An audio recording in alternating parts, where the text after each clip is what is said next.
शोर शराबे में जब दबने लगती है आवाज तो हम उठाते हैं उसे और बनाते हैं जन जन की आवाज। नमस्कार। दिवस के अवसर पर मलिहाबाद तहसील को दिव्यांगों ने घेरा।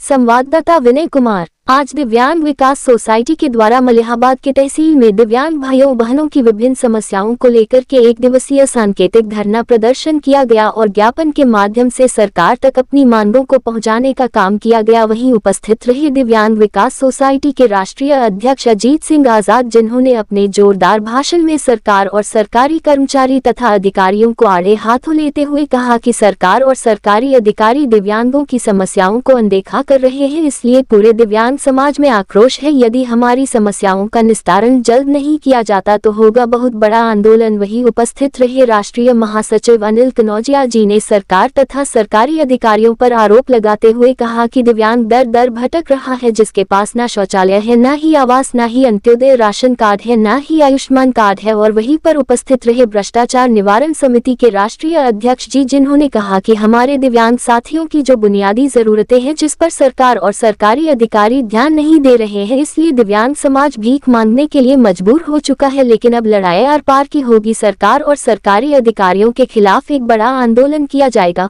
वहीं उपस्थित रहे राष्ट्रीय उपाध्यक्ष मनोज राजपूत, प्रदेश अध्यक्ष राजेंद्र प्रसाद, जिला अध्यक्ष विमल राठौर, तहसील अध्यक्ष रामकिशोर, कार्यालय प्रभारी सुरेश, ब्लॉक अध्यक्ष तारिक अहमद, महिला मंच के ब्लॉक अध्यक्ष शालू, ब्लॉक उपाध्यक्ष महिला मंच की अफसाना, गीता, रामरती, संतोष, वीरेंद्र रावत, रामगोपाल तथा सैकड़ों साथी उपस्थित रहे।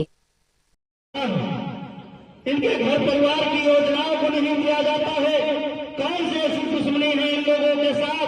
मैं मानता हूं इस बात को कि अधिकारियों पे अगर दिव्यांग भाइयों के बीच में बैठने में शर्म आती है कहीं ना कहीं, लेकिन मैं मानता हूं कि उनके बैठने की शर्म आती है, लेकिन सरकार की दी हुई योजनाओं को देने में शर्म तो नहीं आनी चाहिए ना।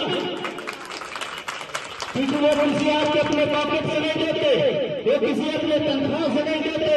अगर सरकार की योजनाएं हैं तो सरकार के उच्च अधिकारियों को देना चाहिए।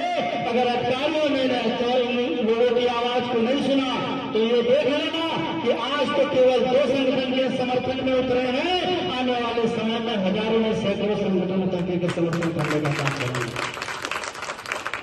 क्योंकि दिव्यांग विकास सोसाइटी के दिव्यांग भाइयों को वो किस प्रकार से अपने जीवन का यापन करते हैं, किस प्रकार से अपने घर की रोटियां चलाते हैं, ये